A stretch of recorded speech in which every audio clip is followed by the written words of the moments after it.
Poultrygeist by Mary Jane and Herm Auch. Rudy and his best friend Ralph were two rowdy young roosters. They weren't loud on purpose, but there was so much to crow about. Each tried to be the first and loudest to crow at sunrise every morning.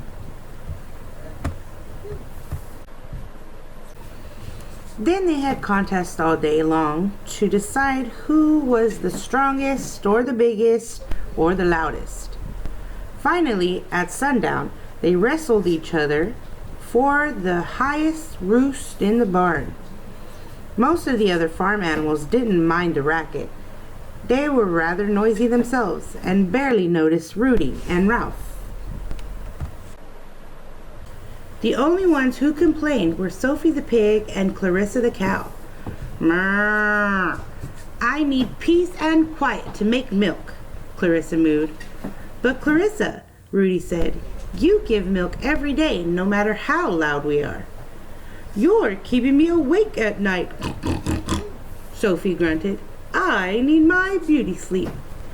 "Can't argue with that one," Ralph whispered to Rudy. It was 2 days before Halloween. Time to make costumes for the Halloween poultry parade.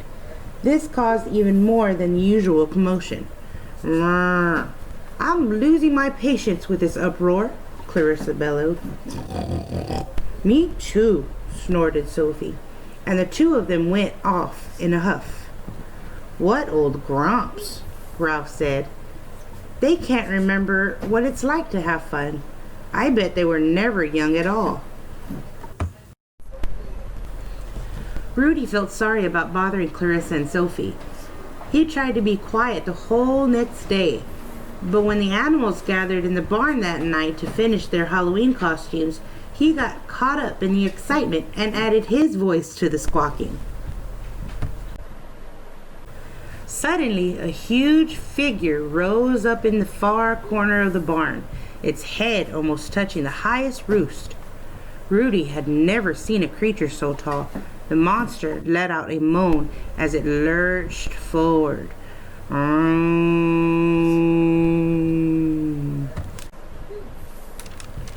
The animals tumbled out of the barn in a flurry of feathers. They ran until they reached the top of the hill. Clarissa and Sophie were the slowest runners and the last to arrive, both out of breath. "What was that thing?" Rudy asked. "It was the ghost of Poultrygeist," Clarissa gasped. "The legend says the Poultrygeist has been sleeping for 100 years, whispered Sophie. "I'm afraid you woke it up with your noise." Nobody dared to go back to the barn that night. When the sun rose the next morning, Rudy and Ralph held each other's beaks closed to keep from crowing. It wasn't easy. "Did you see that?" Rudy asked when Ralph finally let go of his beak. "The sun came up without us crowing into the sky." "Don't tell anybody," Ralph said. "We'll be out of a job." Everybody stayed out of the barn all day. They even held the Halloween poultry parade outside, which was fun because the costumes looked scarier in the dark. But as the night went on, it got colder and colder. One by one, the shivering animals slipped back inside the haunted barn. Rudy and Ralph were the last ones left outside. "My drumsticks have turned to popsicles," Rudy said, his beak chattering. "Let's go inside." Inside the barn, the only sound was snoring. There was no sign of the Poultrygeist. "Let's pick our roost. Only 2 left." Ralph scanned the rafters looking for the Poultrygeist. "You take the high roost. I'll use the low one next to the exit. The door." "No, you should have the highest roost, Ralph. After all, you're taller than me." "I am not," Ralph yelled. "Look, you're slouching," Rudy shouted. Ralph drooped his feathers.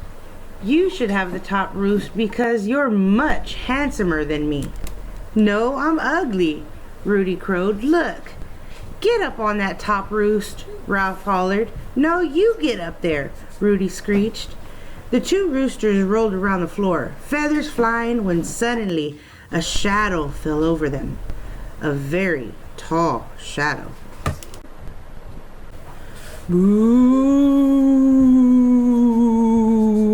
howled the Poultrygeist. There was a great flapping and squawking as the animals fled to safety. But Ralph and Rudy were trapped in the corner.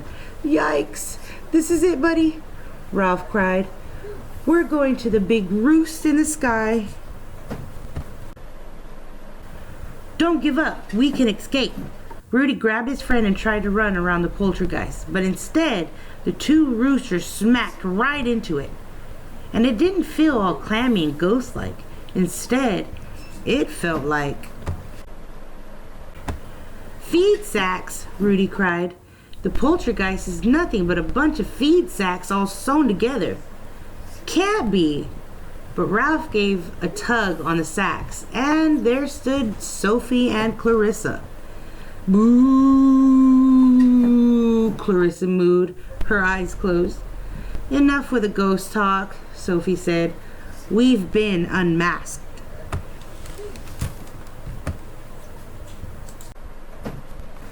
"Awesome Halloween costume," Ralph said. "You sure had us fooled."